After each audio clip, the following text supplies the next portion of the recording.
In this video, we're going to go over basic steps of how to do remote access into your SDC or collector. So first, we're going to go to the Remote Access tab. In this tab, we're going to switch over to the User.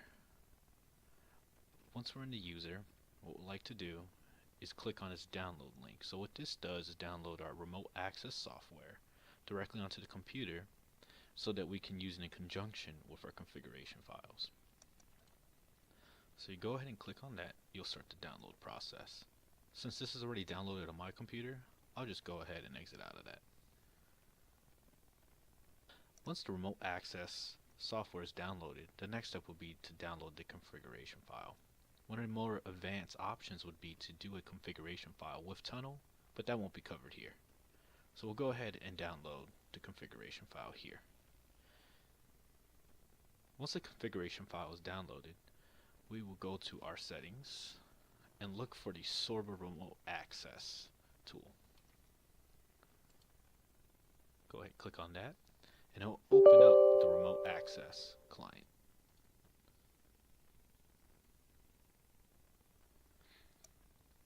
Now that the remote access client is open, we'll click on the load manual files. And here's where we download that configuration file. So go ahead and browse through a computer and click on the one that we just downloaded. Once we hit the connect button, it will start doing the connection process.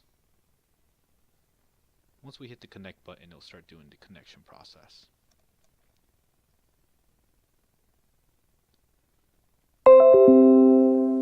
Now that the server is connected, we have to go back to our SORBA platform. And what we'll do here is go to our collector that we are trying to remote access. So for this test, we will look at our quantum.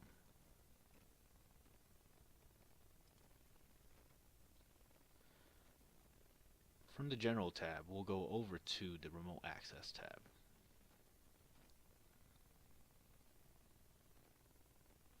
Typically, when you try to do remote access, this will be disabled. To enable it, you will hit Enable Routing and also Connect Remote Access. Once that is done, the client will set up its own IP address that we'll be able to go into. Here you see the remote access IP address and that everything is enabled and it's using our routing numbers.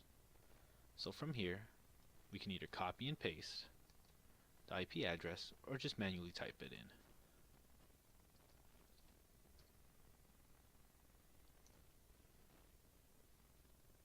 Hit the advanced settings and proceed to the IP address.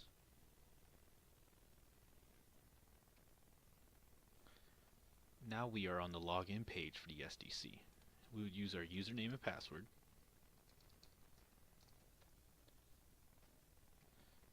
And now we are logged in to our SDC remotely.